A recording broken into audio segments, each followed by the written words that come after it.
નવસારીના સિણઘઈ ગામે વાવાઝોડાએ જાણે કે વિનાશ વેર્યો છે અને અનેક પરિવાર તેના કારણે નિરાધાર થઈ ચૂક્યા છે। જ્યાં નવસારીમાં કુદરત કોપાયમાન છે, અહીંના સિણધઈ ગામે વાવાઝોડાને કારણે અનેક ગરીબ આદિવાસીઓના માથેથી છત છીનવાઈ ગઈ અને તેઓ નિરાધાર બની ચૂક્યા છે।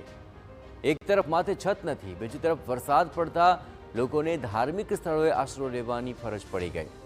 ઘર વખરીનું કોઈ ઠેકાણું રહ્યું નથી। વાવાઝોડામાં તમામ સામાન વેર વિખેર થઈ ગયો। 2 ટંકના જમવા માટે પણ લોકોને હવે બીજાના આશ્રિત બનવું પડી રહ્યું છે। આ કપરી ઘડીમાં સમાજસેવી સંસ્થાઓ ગરીબ આદિવાસીઓને વહારે આવી છે। ઘરે ઘરે ફરીને સવારે નાસ્તાથી માંડીને ભોજન આપવામાં આવી રહ્યું છે। પવન આવેલો એટલે તો આખું પતરું ઉડી ગયેલું કે અમે ઘેરમાં જ હતા અને અમે નીકળવા જતા હતા, અમે મારી જાતે એમ કરીને પછી અમે ઘરમાં જ હતા। ઘરમાંથી નીકળેલા ને પછી શાંત થઈ ગયું ત્યારે અમે બહાર નીકળીને આવીને જોયા। અમે હમણાં જમવાનું તો રાંધવાનું પહારો આવે તે જ લઈને ખાઈએ। આ રસોડાની અમે સેવા કરતા છે।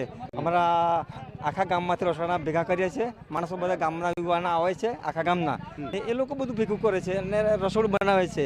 આ બહેનો છે, ભાઈ યુવાની છે, બધા વડીલો તો મારી લાગી ગયા છે ને એ બધા બનાવીને અહીંયા પીરસે। વાવાઝોડાએ વેરાયેલા આ વિનાશને લઈને વાંસદાના ધારાસભ્ય અનંત પટેલે રાજ્ય સરકાર પાસે સહાય પેકેજની માંગ કરી છે। તેમની માંગ છે કે જે લોકોએ આવાસ ગુમાવ્યા તેમણે સરકાર 5 લાખનું વળતર આપે અને જો સરકાર તેમની માંગણી નહીં સ્વીકારે તો આગામી સમયમાં તેઓ આંદોલન કરી વિરોધ નોંધાવશે। સરકારમાં જો જવાબદારી હોય તો જેટલા પણ ઘર તૂટ્યા છે, જેના પણ આવાસ તૂટ્યા છે, જેના પણ પતરા ઉડ્યા છે, એને તાત્કાલિક 5 લાખ રૂપિયાની સહાય આપો। નહીં તો દશેરા પછી આવનારા દિવસમાં અમે તાલુકા પંચાયતની બહાર ધરણા પ્રદર્શન કરીશું।